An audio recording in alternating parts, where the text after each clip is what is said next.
Where is he? Where is he? We had to cancel last year because he was sick. Now he's better and able to do the review, but he's not here yet. Where could he be?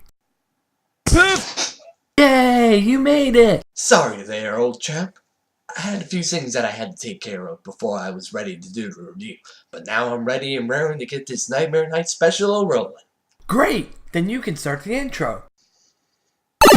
Hope you can forgive me for being late. Today I just snuck up on me and I couldn't find a costume that I wanted to wear. So I had to dig through some old clothes and find this Luigi costume, and then I had to get a new mustache for it.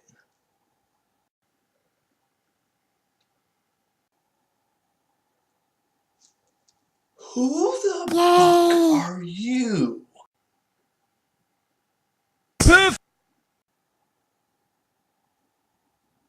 If you're you, and I think you're the real you, then who the heck was that? Best thing to probably do is forget that individual exists and get on with the review. Yeah, hopefully we're on time this year and we don't have a repeat of 28 pranks later.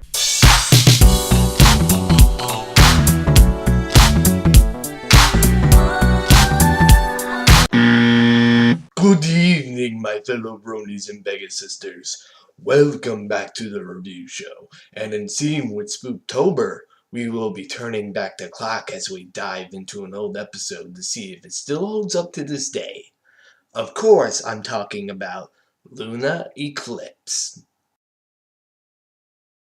I'm in an interesting position in regards to this episode. I wasn't a part of the fandom when this episode first aired, so I didn't bear witness to the reactions of many a brony at the return of Princess Luna. Though if I had to guess, many bronies were probably ecstatic at her return. How do I know? Well, just look at all the fan art that artists have made of Luna before and after her return.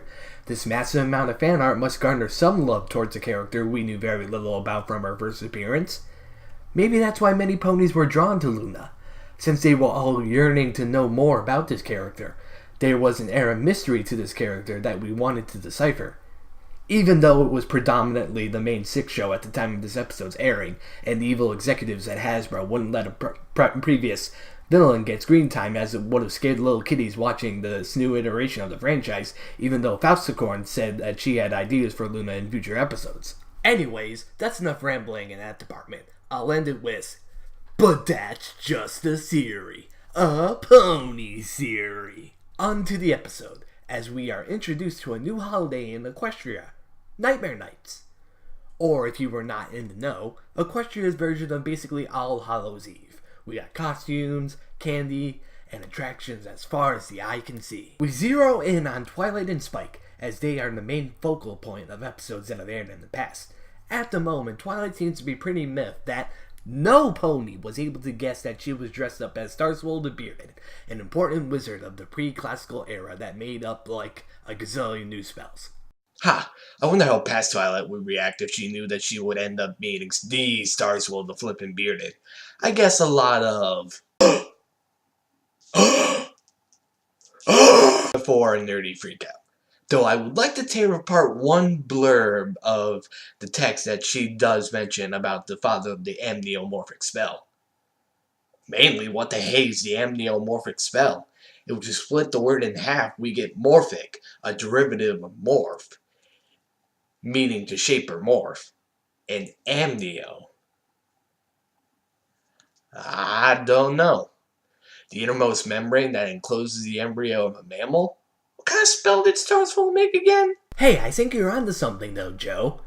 You got morphic right, but I think you use amnio in the wrong context. Not amniotic, but maybe amnion, the Latin word for bull. Bull in shaping. A bull shaping spell?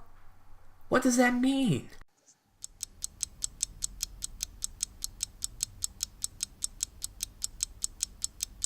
I think I just got it. A bull-shaping spell. He was Starswold the Bearded. So he was a hairy Potter. Say who now? Harry Potter, the boy who lived, the chosen one, the wizard that was marked by Voldemort. You never read those books on the wizarding world I told you about? Joe, you're wasting time on a bit that few of our viewers may even get.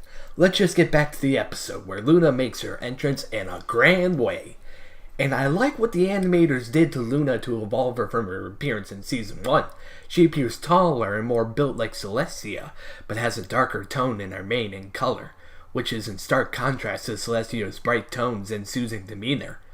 Almost fitting for a princess of the night.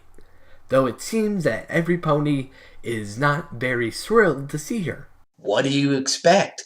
It's Nightmare Nights, the holiday that stemmed from fear of Nightmare Moon, and out of any day of the year to grace her subjects with her presence.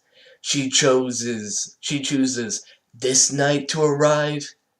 Yeah, that reeks of bad timing, Luna.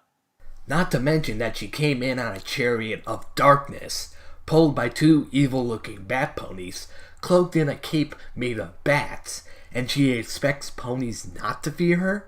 Bad timing is one thing, but this makes Luna seem almost incompetent and out of touch with the current norm.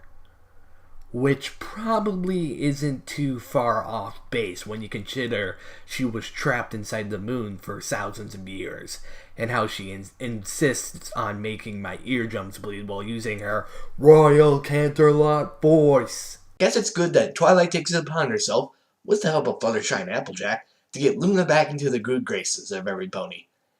Is it just me, or are these scenes where Luna tries to rebuild herself as a modern pony just super adorable? M.A. Larson sure does know how to write them, if you know what I mean. Yeah, and everypony would have welcomed Luna in with open hooves if Pinkie didn't keep sabotaging their attempts. For a few times it looked like Luna was getting readjusted to the status quo, Pinkie dials them back a bit by freaking out whenever Luna does anything.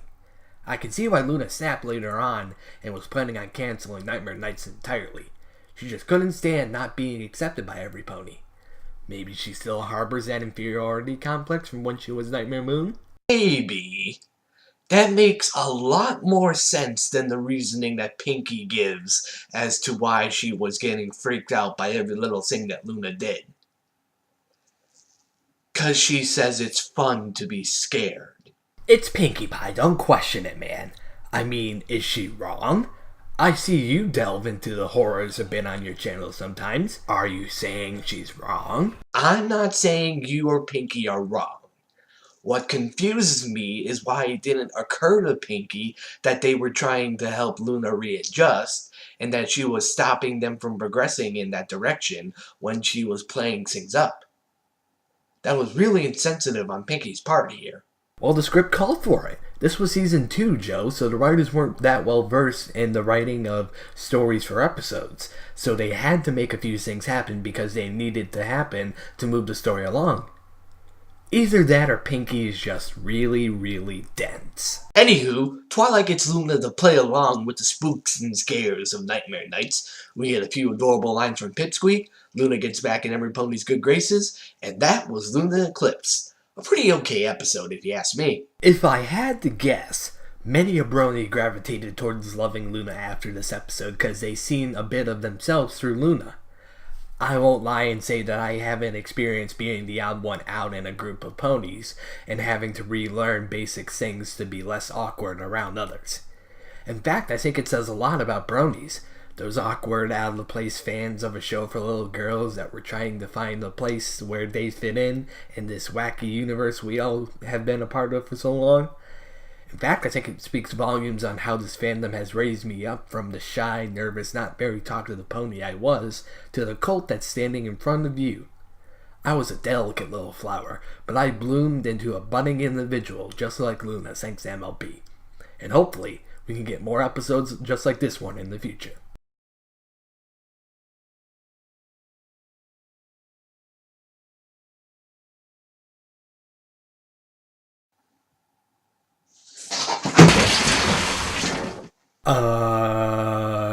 Joe? What exactly are you doing?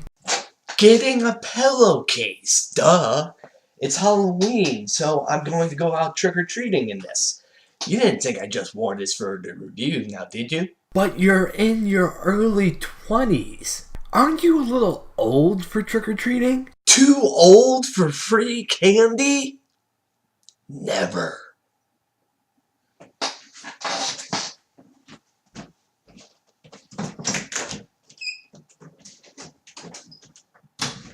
Well, I guess he's gone, so I'll close us out.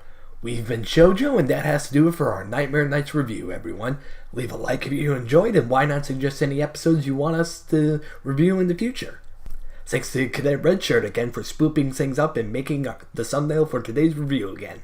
Go send her some love. Happy Nightmare Nights. To one and all, and that's it for today's show, everyone. I hope to see you all in the next one.